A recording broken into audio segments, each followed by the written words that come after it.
Ada seorang wanita yang tinggal di sebuah apartemen kecil di kota pedesaan. Dia memiliki seorang putri yang dia cintai dengan sepenuh hatinya. Sejak suaminya meninggalkan mereka, wanita itu telah melakukan segala daya untuk memastikan putrinya memiliki semua yang dia inginkan.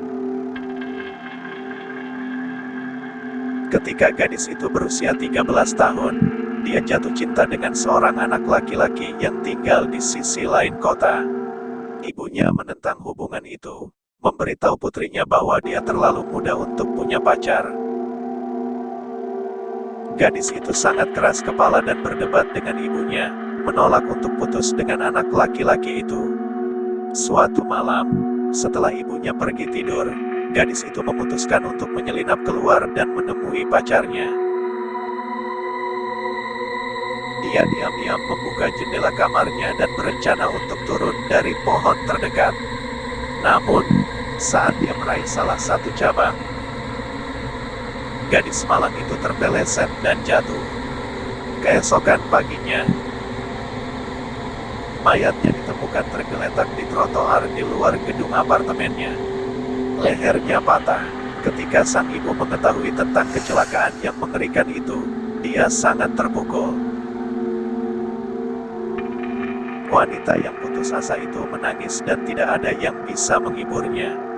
1 tahun setelah kematian putrinya, sang ibu masih berduka. Orang-orang yang tinggal di kota sering melihatnya berjalan-jalan, berpakaian hitam-hitam dari ujung kepala sampai ujung kaki, tidak berbicara kepada siapapun.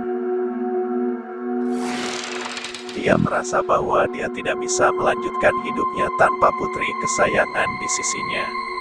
Yang paling mengganggunya adalah kenyataan bahwa dia tidak pernah memiliki kesempatan untuk mengucapkan selamat tinggal. Suatu hari, sang ibu memutuskan untuk berkonsultasi dengan seorang peramal. Dia berharap ada cara agar dia bisa berkomunikasi dengan putrinya yang sudah meninggal atau bahkan hanya melihatnya untuk terakhir kalinya. Peramal itu mendengarkan ceritanya dan memberitahu wanita itu bahwa ada satu cara untuk melihat putrinya lagi. Tepat tengah malam ini, kamu harus pergi ke bagian hutan yang paling lebat, kata peramal itu. Di sana Anda akan menemukan tempat terbuka. Berdiri di sana dan tunggu putrimu muncul. Sang ibu senang dengan berita ini dan, setelah membayar peramal, dia langsung pulang. Dia sangat gembira dengan prospek melihat putri kesayangannya lagi dan pikirannya berpacu dengan semua hal yang ingin dia katakan padanya. Malam itu, ketika sang ibu duduk di rumah, dia mendengar ketukan di pintu depan rumahnya. Ketika dia menjawabnya, dia menemukan seorang wanita tua yang aneh berdiri di sana, berpakaian serba putih. Jika kamu tahu apa yang baik untukmu, kamu akan menuruti nasihatku, desis wanita tua itu. Jika Anda benar-benar ingin melihat putri Anda, pergilah ke hutan 15 menit lebih awal. Temukan pohon tertinggi, paling kuat dan panjat ke puncak. Amankan diri Anda ke dahan dengan tali yang kuat, lalu tunggu hingga tengah malam tiba. Hanya dengan begitu Anda akan melihat putri Anda. Sebelum sang ibu sempat menjawab, wanita tua berbaju putih itu bergegas turun ke jalan dan menghilang di tikungan. Sang ibu bingung, tidak dapat memutuskan apa yang harus dilakukan. Saat malam tiba, dia masih tidak bisa mengambil keputusan. Pada pukul 23.45, dia mendapati dirinya berdiri di tepi hutan, gemetar ketakutan dan antisipasi. Berjalan ke bagian hutan yang paling gelap dan sunyi, dia sampai di sebuah tempat terbuka kecil. Di sana, dia melihat pohon yang tinggi dan kokoh. Dengan susah payah, wanita itu naik ke atas dan berpegangan pada salah satu cabang. Dia melilitkan tali di sekitar dirinya dan mengikat tubuhnya dengan aman ke cabang.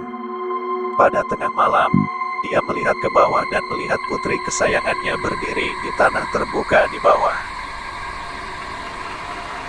Gadis muda itu berpakaian putih dan wajahnya pucat pasi. Dia tampak seolah-olah dia transparan, melayang melintasi tanah terbuka seperti hantu. Sang ibu melihat lebih dekat dan kebetulan melihat sesuatu yang aneh. Alih-alih kaki, putrinya memiliki kuku terbelah. Saat sang ibu menyaksikan dengan ngeri, gadis yang seperti putrinya itu mendongak dan tertawa kecil. "Ya, sepertinya kamu sudah menebak rahasia kami," kata putri dengan suara berat. Wajah gadis itu mulai berkilauan dan berubah. Wajahnya meleleh dan menggantikannya dengan wajah iblis. Dia meraih pangkal pohon dan mulai mengguncangnya dengan sekuat tenaga. Ibunya berpegangan sangat kuat pada cabang-cabang untuk hidup yang berharga. Dia tahu bahwa jika dia jatuh dari pohon, iblis akan mencabik-cabiknya. Berjam-jam berlalu dan lengan sang ibu menjadi lelah karena berpegangan pada cabang. Iblis terus menggoyang-goyangkan pohon, seringai jahat di wajahnya. Talinya lepas dan wanita itu takut dia akan jatuh.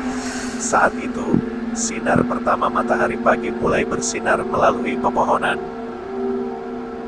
Ketika sinar matahari menyentuh kulit iblis, dia terbakar dan hancur menjadi abu.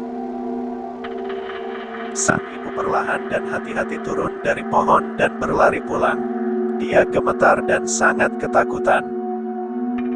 Pagi itu, sang ibu akhirnya tersadar dan menerima kematian putrinya.